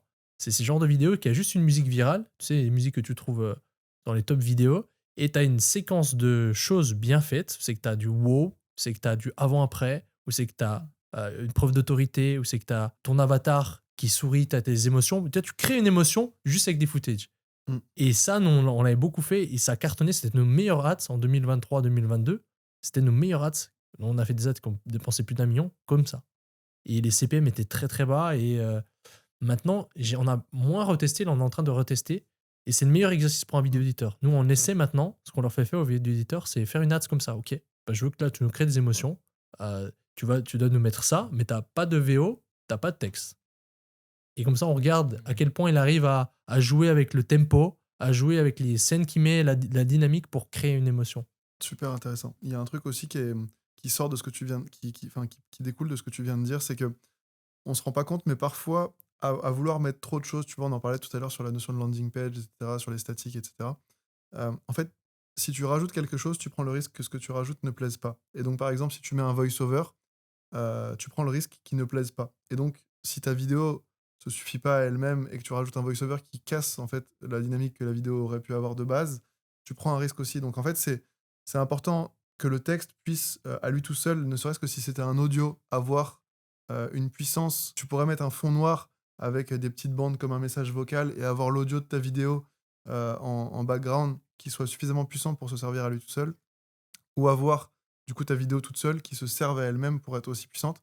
Ou alors même dans ta landing page, on en revient à ça, tu vois, d'avoir des choses qui sont simples parce qu'à chaque fois que tu rajoutes, si tu rajoutes quelque chose, tu prends le risque que ça ne plaise pas. Et des fois, le fait de supprimer, comme tu l'évoquais tout à l'heure, que ce soit sur la partie créative, que ce soit sur la partie landing page, c'est quelque chose d'assez contre-intuitif, mais qui peut apporter beaucoup de résultats parce que, en fait, s'il faut, ta créa, elle est bonne, c'est juste que ton texte, il est pourri. Si tu enlèves la voice-over, que tu mets une petite musique, ou que tu mets juste peut-être quelques phrases qui apparaissent à certains moments de la vidéo parce que l'image ne suffit pas, peut-être que tu peux avoir une créa qui fonctionne à nouveau, quoi. Ouais, 100%. Et d'ailleurs, c'est un truc que je vais demander à mes équipes de changer avant qu'on avait de créative stratégiste, quand c'est moi qui faisais. J'ai donné la direction qu'on testait tout sans caption. C'est-à-dire juste et sans musique. Juste la voice-over si on avait et sans texte. Pourquoi ? Parce qu'on avait un meilleur hit rate sans ça. Et maintenant, on a rajouté texte parce qu'après, on teste sur Applevin et sur TikTok, etc. Et là, ça marche mieux avec texte. Mais sur Meta, avant, et là, on va faire le test, ça me fait penser, sans texte, ça marchait mieux. Et ma réflexion, c'était dans le cinéma, tu regardes une vidéo, si tu regardes en français, avec sous-titres ou sans sous-titres. Et souvent, tu préfères sans sous-titres. Tu sais, ça te rajoute un truc, ça te. C'est comme si ça te. C'est une charge mentale. Et c'est exactement pareil dans une vidéo. Mais c'est parce qu'il y a un pourcentage de personnes qui regardent sans le son. Ouais. Et comme ils regardent sans le son, ils ont besoin des sous-titres. c'est pour Exactement. ça. Ça, c'est la version logique. Mais quand j'appliquais, on avait de meilleurs perfs, un meilleur hit rate sans ça. Mais je pense que c'est parce que sur Meta, la génération des gens, elle est un peu plus âgée. Et donc, ils mettent la musique, les gens. Ils mettent Parce que si tu mets pas de caption, Meta va trouver des gens qui. Ouais, c'est ça, on en revient aussi au déclencheur, c'est-à-dire que le but d'une publicité, c'est qu'elle ne ressemble pas à une publicité. Parce que si tu ressembles à une publicité, bah, d'un coup, en fait, tu es catégorisé et donc tu as les déclencheurs conscients, inconscients qui s'activent chez ton potentiel client où il se dit ah mais non, mais là, on essaie de me vendre un truc, tu vois. Et c'est pour ça que aujourd'hui, le format UGC, il est répandu, mais il y a quelques années, ça n'existait pas, l'UGC. L'UGC, de base, le but, c'était de se dire comment est-ce qu'on peut faire un truc qui ressemble plus à des gens organiques qui parlent d'un produit naturellement, etc. Les utilisateurs du produit viennent en parler naturellement. C'est devenu un gros business sur lequel, du coup, il y a plein de créateurs qui se sont positionnés et c'est très bien. Mais ça fait aussi que, bah, du coup, plus le format existe, moins le format fonctionne. En tout cas, dans sa forme. Et donc, si tout le monde te dit mettez des sous-titres, mettez de la musique, bah, en fait, c'est peut-être l'inverse qu'il faut faire parce que, du coup, si tout le monde met de la musique et des sous-titres, faut peut-être pas mettre de musique et pas mettre de sous-titres parce que du coup, quand tu regardes la story de ton pote, il a pas une musique en fond et des sous-titres qui apparaissent, tu vois. Et donc, bah, tu te dis pas, tiens, c'est une pub. Et tu vois, c'est ce que je disais tout à l'heure sur la notion d'image avec des textes, c'est que c'est pareil, il n'y a pas de déclencheur, on dirait pas que c'est une pub. Il faut pas que ta pub ressemble à une pub et c'est pour ça que les formats aux États-Unis ou en France, que sont les advertorials, les listicles, peuvent bien fonctionner parce que, en fait, c'est un vrai cheval de Troie. C'est-à-dire que la personne, en fait, toute l'attention que tu arrives à conserver de sa part sans qu'elle se dise on est en train d'essayer de me vendre un truc, c'est une attention que tu gagnes, en fait. Et donc, toute l'attention que tu gagnes à pouvoir faire passer la personne d'un état A, qui peut être un niveau de conscience, à l'état de conscience auquel tu as besoin qu'elle soit pour que ton produit ou ton offre soit pertinente pour lui, c'est vraiment ce qui. Enfin, si tu arrives à ne pas activer les déclencheurs chez lui en faisant tout ce travail-là, tu as gagné, en fait. Parce que la personne, quand ton produit va arriver, elle va se dire bah, c'est évident, en fait. Genre, on m'a pas vendu, j'ai acheté. Et ça, c'est très différent, tu vois, dans la tête des gens. Et franchement, ça, c'est un très bon exemple, encore une fois, de faut faire des trucs contre-intuitifs. Il n'y a pas de bonnes pratiques. Dès qu'il y a des bonnes pratiques, faites l'inverse parce que si tout le monde va dans un sens, ça amplifie le fait que faire les choses dans l'autre sens va mieux fonctionner. 100%. 100% parce que tu peux même le voir. 100%. Tu peux même le voir sur Fastmo Scalodata. Ouais. Les top. Tous les créateurs, c'est jamais avec sous-titres. Enfin, c'est toujours tout simple. Ouais. Ils voient le produit, ok, c'est ça qu'ils achètent, exactement ça, et ça convertit. Et les gens sont contents. Clairement. Parce que en fait, même sur TikTok Shop, t'es obligé que le produit soit qualitatif, sinon bah, t'es pas mis en avant, etc. Et quand le client voit ce que c'est, il reçoit, il est content. Pour revenir à Advertorial, c'est vrai que c'est ultra puissant, c'est un cheval de Troie. Même pour aller au summum du summum, pour moi, l'idéal, c'est même qu'en fait, comment tu vas venir positionner ton texte, tu vas venir faire germer une idée, il va prendre conscience, tu vas venir germer une idée, tu vas lui mettre un unique mécanisme de son problème. Pourquoi il a son problème? C'est dû à quoi? Et ensuite, tu vas expliquer c'est quoi l'unique mécanisme de la solution. C'est-à-dire, ok, ben, là, tu as de l'acné parce que, en gros, je sais pas, tu produis pas de sébum. Puis après, tu dis, pour produire du sébum, il faut un truc qui utilise la lumière du soleil. Et ensuite, après ça, si tu arrives à lui faire lui-même avoir l'idée qu'il faudrait qu'il achète un produit qui ressemble au tien, puis après tu lui montres, puis il dit ouais, mais c'est mon idée, ça c'est banger. Bon, pour ceux qui ont vu le film Inception. Non, il n'y a pas de S. Non, y a pas de... En gros, leur but, c'était de comment convaincre un fils d'une grosse entreprise de prendre la décision de lui-même de ne pas continuer l'entreprise de son père. En gros, c'était leur pari. Et en gros, le subterfuge qu'ils ont fait, c'est qu'ils l'ont fait descendre dans 3 rêves pour que lui-même ait cette idée-là. Copywriting, c'est pareil. Et en advertorial, c'est pareil. C'est arriver à lui faire avoir lui-même l'idée que le meilleur choix pour lui maintenant, en fonction de tout ce qu'il sait, tout ce qu'il a comme problème, c'est d'acheter ton produit, c'est banger. Et ça, les advertorials, c'est ultra puissant. C'est pour ça qu'on présente le produit très tard, parce qu'on doit lui faire le cheminement dans sa tête. Ok, j'ai ce problème-là parce que je manque de ceci, et du coup, je dois utiliser un truc qui utilise ceci, et après, on dit, bah, ça fait ça. Ah, c'est parfait. C'est ça que j'ai besoin. Il y a dans des livres, parce que persuasion, c'est pas vraiment la même chose. Enfin, tu l'indiques directement. Tu fais, ok, tu dois dire qu'il a besoin de ça. Mais Ouais. là, tu dois lui faire réfléchir qu'il ait Pour besoin de ça. l'idée, ça c'est plus complexe. Ça c'est le summum. Ouais. Que si lui arrive à avoir l'idée lui-même dans sa tête et Ouais, ensuite ça, tu c'est- présentes le produit dans le bon ordre, c'est banger. Mais en gros, je dirais, s'il y a des livres ou des formations, là j'aimerais me remettre à fond dans le copywriting pour vraiment aller à un next step. Mais pour l'instant, j'ai pas encore assez le temps. Mais c'est un peu tout ce que tu peux prendre partout de persuasion, de psychologie, etc. Mais ça suit une règle simple, le copywriting. C'est que, en gros, les gens partent du produit alors qu'en fait, t'élimines le produit. Le produit, on n'en a pas besoin. Tu pars du persona. Ok, cette personne-là, qu'est-ce qu'elle a? Qu'est-ce qu'elle ressent? Puis ensuite, en fonction de ça, c'est quoi le pont jusqu'au produit? Donc en fait, dans l'ordre, tu dois partir de elle, puis à la fin, seulement le produit. Et les gens partent du produit, donc c'est un truc qui est biaisé. Aligné. Et surtout, il faut vraiment réussir à amplifier ce en quoi ils croient déjà. Mhm. Souvent, on a tendance à penser que du coup, si on veut changer le positionnement de son produit, etc., et nous, c'est ce qu'on a essayé de faire un peu sur la marque qu'on a lancée aux US, c'est on a essayé de créer un truc qu'ils savaient même pas. Tu vois, en fait, ils savaient même pas et on a essayé de leur dire, en fait, c'est ça. Mhm. Et il faut vraiment les prendre par la main et il faut vraiment les amener, en fait, au niveau de, ah bah, en fait, il faut leur expliquer, ah mais ouais, c'est logique, c'est parce qu'il y a ça. Et ça, je le sais parce qu'on m'en a déjà parlé. Et c'est vrai que ça fait sens pour eux. Et vraiment d'amplifier ce en quoi les gens croient déjà. On en parlait dans l'autre podcast, c'est la phrase de copywriting qu'on avait mis du temps à trouver là. Il faut Ouais. jeter des pierres à leurs ennemis, etc. Et ça, on en revient vraiment à ça, mais c'est ce qu'il y a de plus important. Et un point qui est très important, je pense, qui résume un peu tout ça, c'est que les gens, ils adorent acheter. Genre vraiment, ils aiment acheter, mais ils aiment pas qu'on leur vende. Et on est tous comme ça, on adore acheter, mais dès qu'il y a un vendeur qui va venir te voir, tu vas te dire, ah non, c'est bon, en fait, je veux plus acheter. Parce que je veux pas que tu me vendes, je veux acheter de moi-même, en fait. Mhm. Ou alors, il faut que ça se fasse de façon douce, ou alors il faut que ça se fasse d'une certaine façon par rapport à ce que moi j'imagine. Mais quelqu'un qui veut acheter, il sait déjà qu'il veut acheter. Avant même que, Ouais. que toi, tu penses qu'il a pris la décision. Et c'est ce que tu évoquais tout à l'heure dans l'advertorial, c'est que ils se disent déjà, mais en fait, il me faut ça, quoi. Et quand tu arrives à, bah, en fait, ça, c'est mon produit, ça vient de lui, en fait. C'est lui qui achète, tu lui as pas vendu. Ouais. Et surtout que c'est un advertorial, donc lui, en plus, il sait pas que c'est une page de vente. Il pense qu'il est sur un article de blog qui est en train de l'aider, en fait, à prendre conscience d'une problématique qu'il a et donc d'une solution et tout ce qu'il en suit, tout ce qu'il en découle. Donc, ouais, c'est hyper puissant. Il y a quelque chose là qui commence à être vraiment intéressant en IA et qui commence vraiment à se démocratiser. C'est tout ce qui est influenceur IA. Là, depuis, je dirais, le début de l'année, les résultats commencent à être bien meilleurs et je pense qu'on pourrait vraiment à terme commencer à créer genre 5-10 influenceurs IA qui parlent de votre brand en simultané. Ça pourrait être top aussi. je pense. 100%. J'ai ma sœur là qui tu m'avais envoyé. Lucia influenceuse. Pellegrini. Non, Émilie, je crois. Émilie. Émilie Pellegrini, on montrera. C'est vrai, ici. ça. Qui m'a montré, je crois, à 200 000 abonnés, qui est maintenant à 500 000 abonnés. Ouais. Peut-être alors c'est qu'on va montrer plus. C'est juste insane. Donc, ce serait quoi tes conseils pour créer une influenceuse IA et ensuite après promouvoir ta marque? Ce que je ferais, c'est déjà ne pas promouvoir la marque directement. Je créerai l'influenceuse IA. Je commencerai à créer du contenu de manière régulière, tous les jours. Donc, avec quel outil?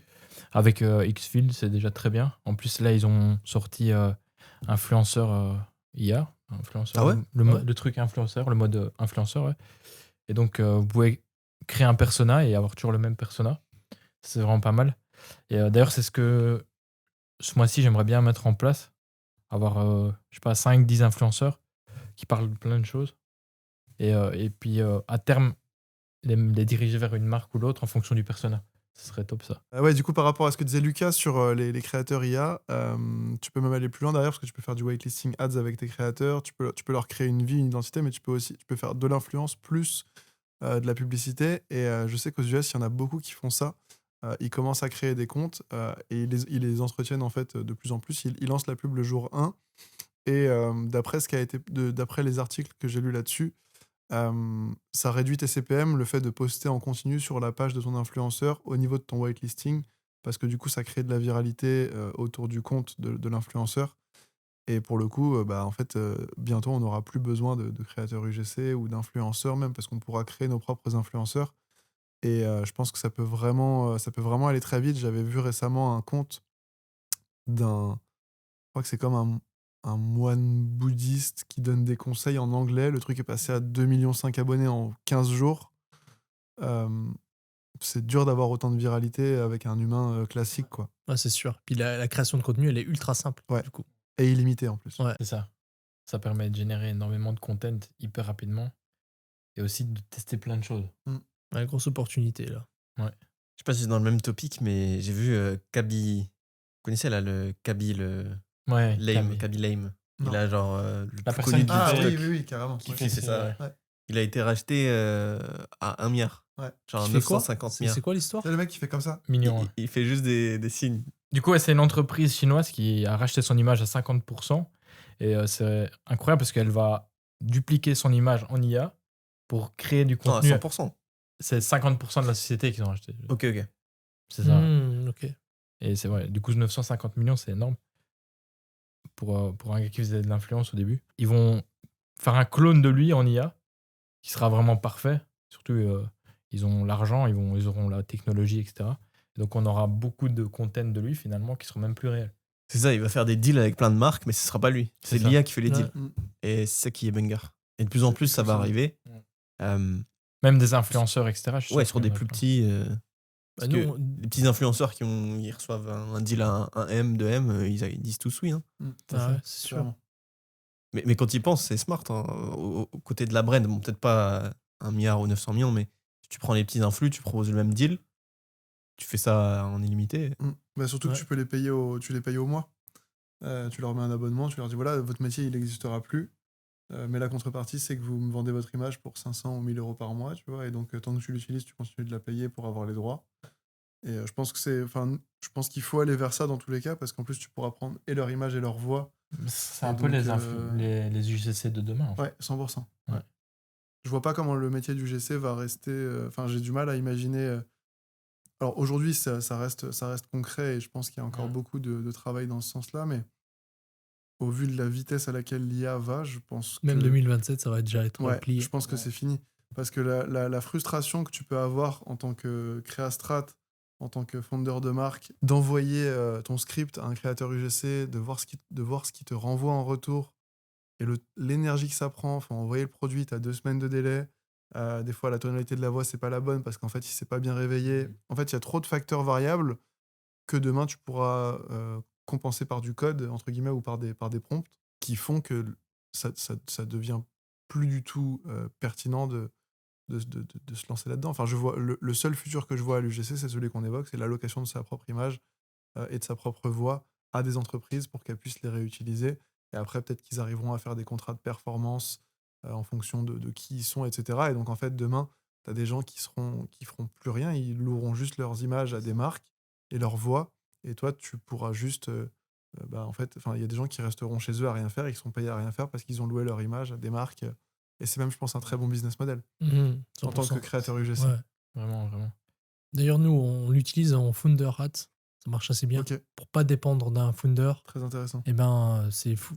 IA, mais tourné avec du vrai contenu. C'est-à-dire que le Ouais. founder tourne quelques secondes dans différents backgrounds et après, on fait avec l'IA ce qu'on veut et on voit que du feu. Et ça marche très très bien. J'ai vu une brand aux US qui avait réussi justement parce que c'est l'un des problèmes quand tu as des marques qui sont portées par le fondateur, de pouvoir justement revendre la marque sans que le fondateur ait à rester dans l'image de la marque. C'est un vrai problème en termes de valorisation et de capacité de rachat. Et l'IA vient justement. T'as un mec aux US qui a fait exactement ce que tu as évoqué et qui a réussi du coup à vendre son image dans la boîte. Et donc en fait, il a réussi à revendre sa boîte qui était complètement lead par son image. C'est incroyable. Ça, c'est fou. Et surtout, après, je pense qu'il doit y avoir des clauses, ce qu'ils peuvent dire, pas dire, faire, pas Ouais, faire. Mais sûr, en sûr. tout cas, il a réussi à le faire. Et ça libère d'un poids parce que vraiment de lead sa marque en tant que fondateur, c'est quand même un élément qui fait une grosse différence dans l'attraction que tu peux avoir sur ton marché. Et en plus de ça, qui te différencie pleinement en termes de concurrence. Si jamais tu rentres sur un marché concurrentiel, le fait de porter ta brand. Il y a un podcast anglais que j'aime bien qui s'appelle Open Residency, qui invite beaucoup d'opérateurs e-commerce, etc. Et tu avais le mec qui a fondé la marque Represent. Je sais pas si vous connaissez, aux US, c'est une grosse brand de vêtements. Et il expliquait justement, lui, à quel point en fait, le fait de porter sa marque et de l'incarner en fait, dans son quotidien, c'était ce qui faisait la marque. Et je trouve ça fou en fait, de se rendre compte du pouvoir qu'on a en tant que fondateur, des fois, de se dire, en fait, il expliquait lui typiquement la gamme produit qu'il a mise en place sur sa marque, c'est la gamme dont il a eu besoin. De base, il voulait faire des vêtements de sport. Après, il s'est mis au CrossFit. Du coup, il a dit je vais faire des vêtements de CrossFit. Donc, il a créé une gamme de vêtements de CrossFit. Et en fait, la marque, c'est lui, quoi. Il Ouais. y a plus de séparation entre lui et la marque. Et pour autant, demain, avec l'IA, il pourra. Et il est pas. Je sais pas à quel point il est l'image de sa marque, mais en tout cas, je sais que c'est un asset fondamental dans la création de ça. Vous conseillez dans les flows email de fusionner complètement avec le founder? Pour vous, c'est quoi quel est le rôle du founder dans les flows email? On avait une équipe email qui faisait des emails très corporate, toi, très marque. Et moi, j'ai suggéré de justement rebrander un peu avec l'image du founder. C'est-à-dire que il faut que ça soit pas la marque qui parle, ça soit le founder. Et c'est John de blablabla. Aujourd'hui, je te dis ce que j'ai sur le cœur ou blablabla. Vous en pensez quoi, vous, de mettre beaucoup plus le founder au centre de la marque? Ouais, enfin, on en revient un peu à ce qu'on disait tout à l'heure, tu vois, sur les landing pages et sur les ads, et c'est intéressant qu'on couvre aussi cette partie d'email qui est pas enfin, c'est pas souvent, je trouve, c'est sous-coté dans les podcasts, etc., alors que c'est vraiment un sujet très important pour le coup en termes de profitabilité, parce que tu peux quasiment gagner 20 à parfois 30% de chiffre d'affaires si c'est bien géré et ça se fait bien. Mais ça reste un canal très conversationnel. L'email, pour moi, il faut se rappeler d'une chose, c'est déjà de s'analyser en fait comment est-ce qu'on consomme nos emails. Très souvent, on va s'inscrire à une newsletter parce que, je sais pas, on veut soit on suit quelqu'un, soit on veut une information et donc il faut donner son mail pour s'inscrire. Et en fait, ou alors on va faire un achat sur un site e-commerce. Ce qui se passe, c'est que si les mails sont bons, tu vas continuer de les ouvrir. Typiquement, moi, je sais que sur le e-commerce, j'ai peut-être 3-4 newsletters que je continue d'ouvrir constamment parce que j'ai créé ce lien avec les gens qui écrivent ces mails-là au fur et à mesure du fait que j'ai ouvert les mails. Et surtout, le plus important, c'est que j'ai jamais été déçu. Il n'y a pas une fois où j'ai ouvert un mail, je me suis dit, putain, c'était vraiment de la merde, j'ai perdu mon temps. Et je trouve que de considérer ça dans sa façon de faire des mails, et donc de pas faire que du transactionnel, de faire du conversationnel, de faire des mails plein texte comme si c'était le fondateur qui l'écrivait, comme si j'écrivais depuis mon iPhone. Un peu les gens qui font du cold emailing où des fois ils vont mettre envoyé depuis mon iPhone en bas pour faire genre que ça a été envoyé depuis le téléphone. Il y a vraiment des gens qui croient encore que quand ils reçoivent un mail du fondateur, c'est le fondateur qui l'a écrit à la main pour eux avec leur prénom, tu vois. Et je trouve que c'est super important de conserver ça et de créer un lien. Ça peut même ne pas être le fondateur, ça peut même être la personne qui gère le customer care, ça peut être, peu importe. En tout cas, même demain, ça peut être le responsable produit qui vient poser une question à ses meilleurs clients pour savoir, par rapport à la prochaine gamme, est-ce que vous préférez qu'on parte plus là-dessus ou là-dessus? Est-ce que vous seriez dispo pour un appel pour qu'on puisse en discuter là-dessus, etc. Ça peut être la même personne qui envoie tous les mails, mais en tout cas, eux, ils vont se dire, ah bah tiens, c'est Mathéo du service client, ah bah tiens, c'est Lucas de la partie produit, ou même, tu vois, ça pourrait même être Nico de la partie marketing qui dit, voilà, on cherche à mieux comprendre nos clients pour la partie marketing, et tu viens créer toute une conversation en fait entre toi et tes équipes et le client, et il se sent impliqué dans ta boîte presque comme un membre de ta boîte, quoi. Bah, exactement, c'est exactement ça que je veux et que je veux Mm. restructurer. Très Et bonne pour idée. moi, tout devrait être de cette manière-là. C'est plus une brand qui te vend, c'est vraiment tu fais partie de la brand. On développe des nouveaux produits, et ben, tu nous aides à construire le produit. Il se passe quelque chose, on te dit honnêtement ce qui s'est passé. Écoute, là, on t'a déçu, il y a eu un problème. Mais c'est pas la brand, on s'excuse, c'est moi, XXX Mm. de la brand. Comme ça, la Complètement. personne, elle peut mettre un visage. Ouais. Pour moi, c'est indispensable. Et le truc, c'est que j'avais déjà dit à mon gars d'email. Donc là, on va recruter quelqu'un d'autre. D'ailleurs, si vous êtes un crack en email copywriting, on mettra peut-être un lien pour postuler. Parce que là, on va recruter un player, pas une agence. On veut vraiment un gars in-house qui puisse aller deep, qui est très bon en copywriting, qui sait aussi garder une authenticité. L'email, c'est sous-côté. Moi, ce qui m'a fait peur, en fait, c'est que j'ai regardé pour une brand et j'ai vu qu'on avait presque 1 million de personnes dans la liste email. Et après, j'ai regardé les résultats et ça m'a fait limite peur. En gros, je vais pas dévoiler les chiffres, mais on pourrait faire beaucoup, beaucoup plus si on avait une bonne stratégie. Et là, en gros, ce qu'on fait actuellement, c'est trop du basique. J'ai pas mis mon nez dedans depuis longtemps. Je supervisais juste comme ça. Je savais qu'il fallait qu'on fasse mieux. Je savais qu'il fallait qu'on fasse un nouveau recrutement. Mais techniquement, quand tu as autant de personnes, si tu envoies des mails qui ont un faible taux d'ouverture, tu travailles sur le taux d'ouverture, c'est un faible clic. Si tu travailles sur le clic, tu vas venir comprendre pourquoi un faible clic. Tu vois, et ça, il n'y a pas ce travail-là. Pour Là, t'es avec comprendre. une agence? Non, avec un gars. En gros, j'ai recruté un gars qui était bien, un bon copywriter, bon en email, qui est monté en compétences. Et au fur et à mesure, avec nous, il a fait énormément d'argent. Et après, il a commencé à mettre les résultats et à ouvrir son agence. Et maintenant, il est fier de son site de mettre qu'il travaille pour nous. Et il m'a demandé si c'était OK, j'avais dit oui. Et maintenant, il a augmenté ses tarifs, il augmente ses tarifs. Et sauf que ça suit plus. Et là, je lui ai dit honnêtement, j'ai dit écoute, tu veux augmenter tes tarifs parce que. Mais enfin, je comprends. Toi, tu montes ton agence, mais nous, si ça continue, on ne pourra pas continuer. Ouais, mais tu comprends là, il y a certains clients, ils me payent 4 000, 5 000. Et nous, on était sur un deal à. Je ne vais pas dévoiler ici, mais plus bas, bien plus bas. Et là, je vais le perdre. Quand c'est comme ça, je sais que je vais recruter, que je starte un recrutement. Et toi, t'es passé par des agences aussi pour l'emailing ou... Ouais, carrément. Ils font ce travail. Ça dépend des agences emailing. Il y a vraiment de tout sur le marché des agences, que ce soit email, pub, etc. On a l'avantage que comme on était une agence d'acquisition par le passé, on avait des contacts avec un peu toutes les agences d'emailing parce que ça peut potentiellement être des partenaires ou même on est souvent sur un client en simultané ou alors on va synchroniser nos stratégies d'acquisition avec des stratégies de rétention. Je dirais qu'il y a vraiment de tout en France et à l'étranger. Je pense qu'il y a de tout, il y a des prix très différents. Ce qu'il faut, c'est surtout, je pense, en tant que stratège, enfin, soit ton head of growth, soit toi, si c'est toi qui gères, de savoir ce que tu as en tête par rapport à ta stratégie. Euh, Ce qui est intéressant avec l'emailing, c'est que ça pousse aussi à mettre en place un calendrier marketing. Quand je dis calendrier, ça va être les temps forts, les activations qu'on va mettre en place. Est-ce que tu fais une activation par mois? Ça peut être la livraison, ça peut être un produit en plus offert, ça peut être... On ne se rend pas compte à quel point des activations tous les mois peuvent venir compenser des mois qui sont moins bons et amplifier des mois qui l'étaient déjà. Euh, et ça peut être un lancement produit, enfin, toutes les activations, il y a plein de raisons de faire une activation. Ça peut être livraison offerte, ça peut être on vous rajoute, on rembourse une commande sur X pendant les prochaines heures, des choses comme ça. Et, euh, et ouais, on bosse avec des agences, donc on a la chance d'avoir trouvé des agences qui sont vraiment bonnes en France et d'avoir pu connecter avec eux. Donc pour le coup, faire des emails, c'est bien, mais c'est pas assez, je trouve. Il faut vraiment avoir une stratégie de rétention. Et ça, il y a peu d'agences qui savent le faire. Ouais. Et il y en a quelques-uns qui savent le faire en France, mais peu. Et donc, c'est Moi, toujours intéressant. ça doit rentrer pour moi dans la stratégie globale de la marque. Tu vois, Ouais. ok, tu crées une connexion avec la personne. Ensuite, tu vas essayer de lui faire racheter. Tu l'éduques. En fait, tu fais adorer la marque. Tu fais comprendre ton pourquoi, Mm. etc. Ça va bien plus loin. D'ailleurs, un truc que peu de personnes font et que je vois de plus en plus se faire aux US, c'est en fait de faire comme des sprints au niveau des emails. C'est-à-dire que là, tu as des angles qui commencent à bien prendre en ads. Mm. Du coup, il y a comme un marché par rapport à ça. Et toi, tu vas venir reprendre tes meilleurs scripts et les mettre en email. Et ça marche vraiment bien. Ça, c'est un truc que justement j'avais demandé d'implémenter. Il m'a dit c'est quand même compliqué. Au final, pas tant que ça. Tu reprends tes meilleurs scripts, tu les adaptes en email. Ouais.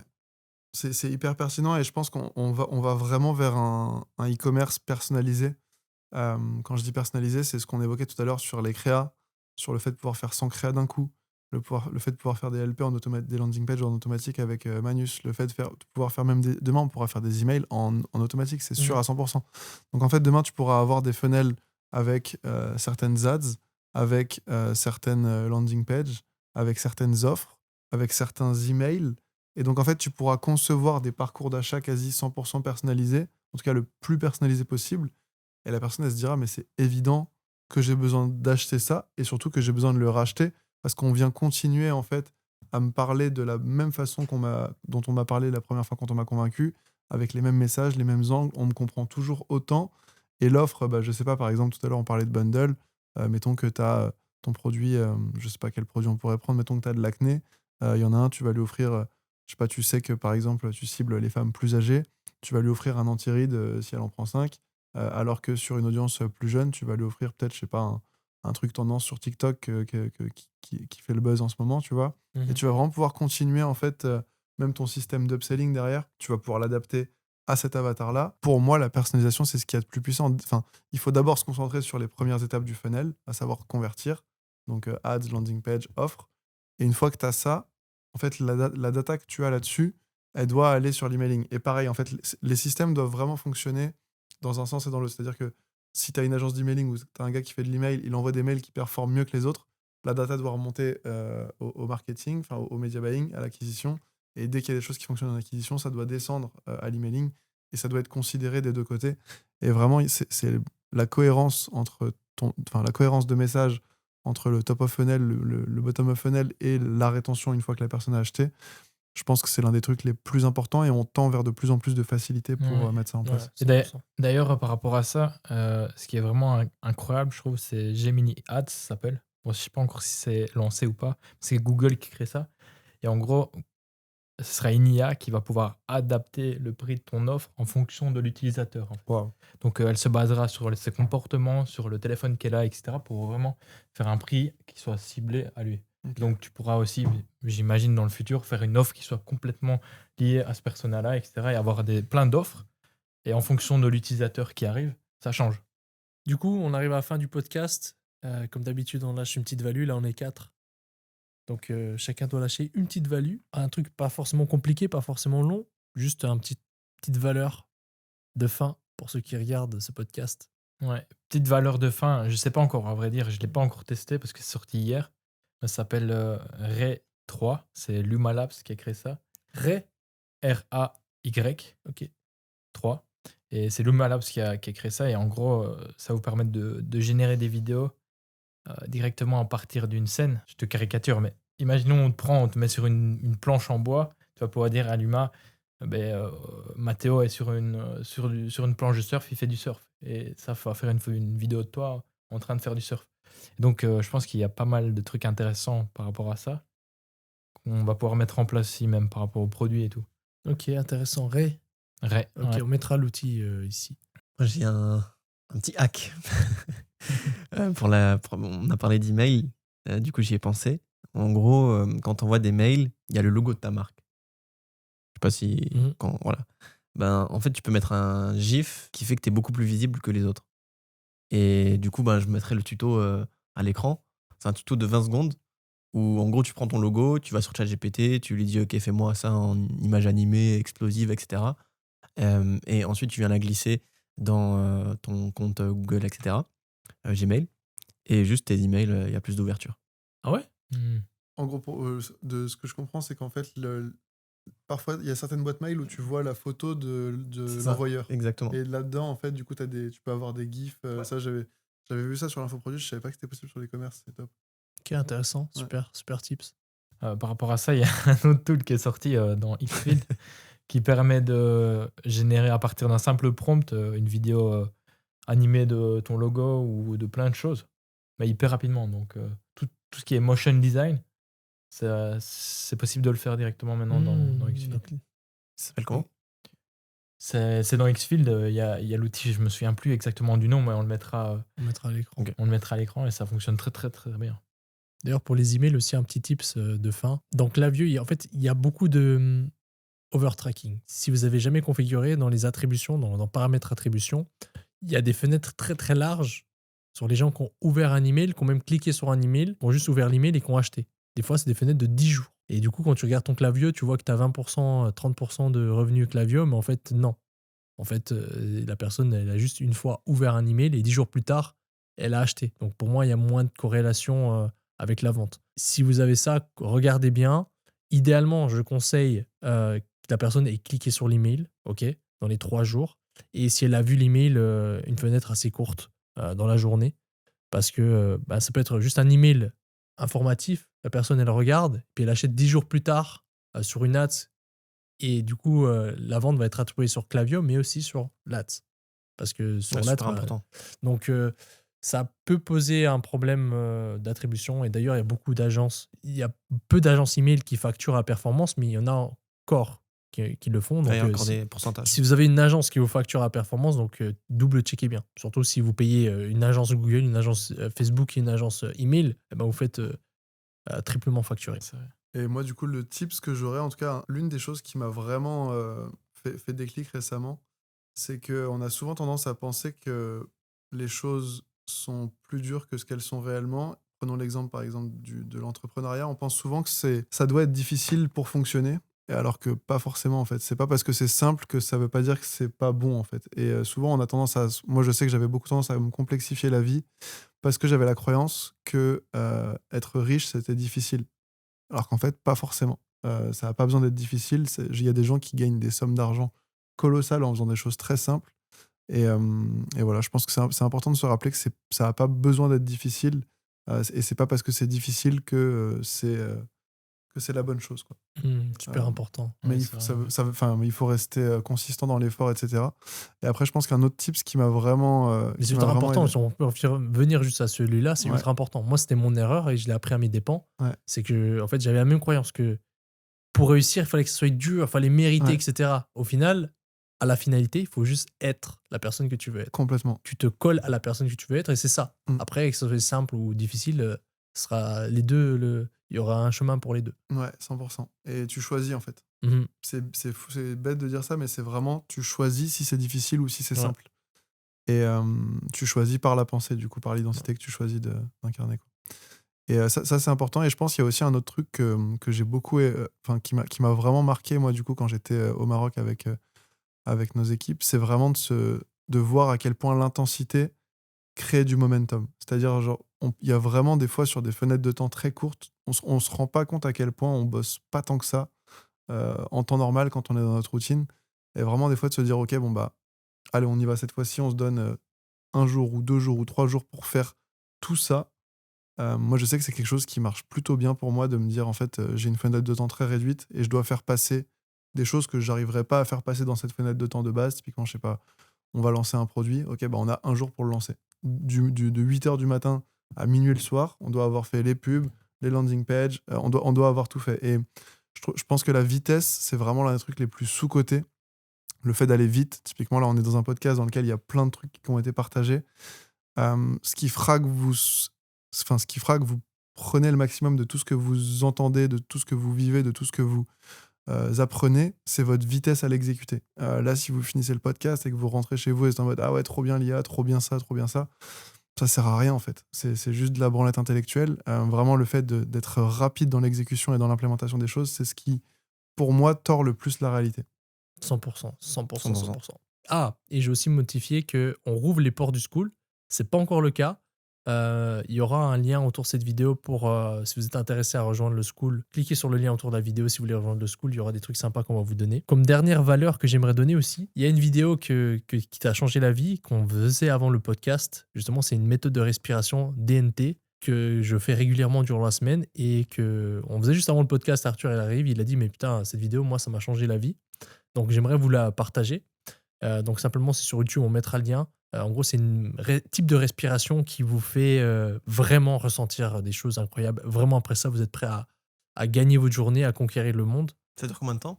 Ça dure. En fait, 15 tu peux faire minutes. 15 minutes si tu fais les 3 rounds, mais même au bout d'un round, tu ressens des effets. Donc, moi, Ça te met pas la tête qui tourne, pas de chaos. Ça dépend des personnes. Je pense Ok. que ça dépend de l'intensité avec laquelle tu le fais. Ça dépend. Mais tu suis exactement. Bah, même moi, je l'ai déjà fait plusieurs fois la vidéo et j'ai pas eu les mêmes ressentis à chaque fois. ouais. Alors Mais que- tu ressens à chaque fois un truc. Et tu fais tous les jours, tous les matins, ouais. tous les matins. Tous Ok. les matins. J'aime beaucoup. Ça crée vraiment une forme de sécurité dans ton corps. C'est vraiment où tu ressens l'énergie, tu ressens vraiment Ouais. ce qui se passe. Je sais pas, c'est assez impressionnant. Et pour le coup, comme l'a dit Mathéo, quand ils sont arrivés, ils étaient en train de le faire. Et moi, c'est un truc qui m'a vraiment apporté beaucoup de bien à l'intérieur. Et beaucoup d'ancrage, beaucoup de connexion au corps et tout. Donc, c'est hyper intéressant. T'as même des idées après ça. Mais laisse tomber. Ouais. Une Ou des clarté. sentiments, une clarté mentale. Même après un round. Moi, je fais Ouais. 1 ou 2 rounds. C'est vraiment. Parce que là, moi, j'ai commencé les mouvements, Mike Holland. Ouais. Les mouvements qui viennent ça vient des mouvements chinois, il faisait tous les matins. Et apparemment, c'est aussi appelé la cure des 1000 maladies, parce qu'en faisant tous ces mouvements pendant 10 à 15 minutes tous les jours, t'évites toutes ces maladies. Mais de quelque chose qui te fait instantanément du bien, faut que je le teste, parce que là, je fais aussi cohérence cardiaque tous les matins, 5 minutes. Mais je vais tester Ouais. instant. Je t'avais envoyé la vidéo en plus. Donc voilà, fin de ce podcast. J'espère que vous avez adoré. En tout cas, nous, on s'est régalé. Il y a énormément de value. Je sais pas si les gens se rendent compte à quel point on a beaucoup partagé. Donc j'espère que vous avez tous kiffé. Si vous êtes resté jusqu'ici, mettez dans les commentaires. Mettez Manus.